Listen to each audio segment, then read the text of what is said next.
ninakutuma Mheshimiwa mbunge rasmi kabisa, na Mheshimiwa Rais asikie kabisa, na ninaomba sio niseme kwa niaba ya kijiji cha Itipwara, niseme mimi Leonard Mbogolo kwa ushauri wangu kwa serikali kuu, ninaomba mabaraza ya ardhi ya wilaya yafutwe, sio yarekebishwe, yafutwe. Wenye viti wa mabaraza ya ardhi ya Tanzania yafutwe. Mheshimiwa Rais hata kama ataniuliza swali kwa nini yafutwe mabaraza haya, nina sababu za msingi.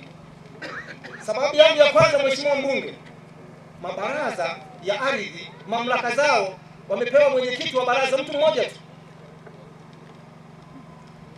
Mwenyekiti wa baraza anaamua atakavyo, wanarefusha kesi. Kuna watu hivi sasa hivi wana kesi na miaka 10 mabarazani, miaka 10. Mtu anazaliwa anakuwa mtu mzima, kesi inaendelea barazani.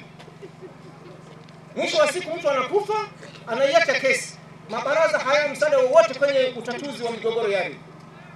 Mheshimiwa mbunge, nilikuwa nikiwasiliana na ndugu yangu mmoja Kiteto kule, nikamuuliza vipi kesi yako kwenye baraza la ardhi ya wilaya? Anasema kesi yangu imeisha mwezi wa 4 huu, imepelekwa mwezi wa 12. Hivyo Mheshimiwa mbunge, ninakuomba uende ukawasiliane na serikali kuu. Mabaraza ya ardhi ya Tanzania ndiyo yanayochochea migogoro, hivyo yaondolewe, yafutwe. Yafutwe kwa sababu gani? Yanarefusha kesi.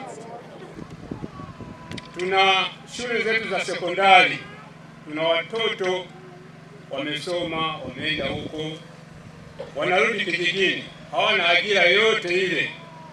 Je, serikali inawasaidiaje? Maana tayari wakirudi hapa wanarudi kututapeli sisi wazazi kwa kazi tunazofanya sisi. Kwa hiyo tunaomba serikali iweze kuwasaidia wapewe kazi. Na sio hapa Itipwara pekee yake, maeneo mengi tuna tatizo kubwa la ajira kwa vijana. Lakini nipende kuambia ukweli, na mimi ni hapa kusema ukweli,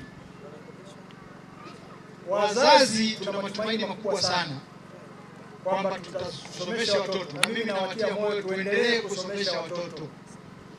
Sasa wazazi tumeingia kwenye mtihani kwamba tunawasomesha lakini wanarudi wanakaa kijijini, wanakuwa tuna wakulima.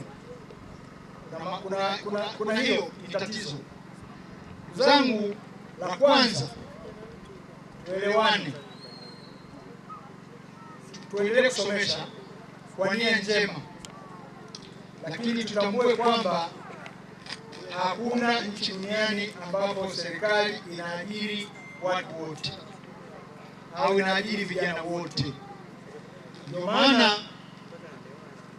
kwa kutambua ugumu wa jambo hilo, serikali inaendelea kutafuta kila njia kuwataka hawa vijana waingie kwenye shughuli mbalimbali za kijasiriamali. Tatizo linalokuja ni mikopo na fedha, maana lazima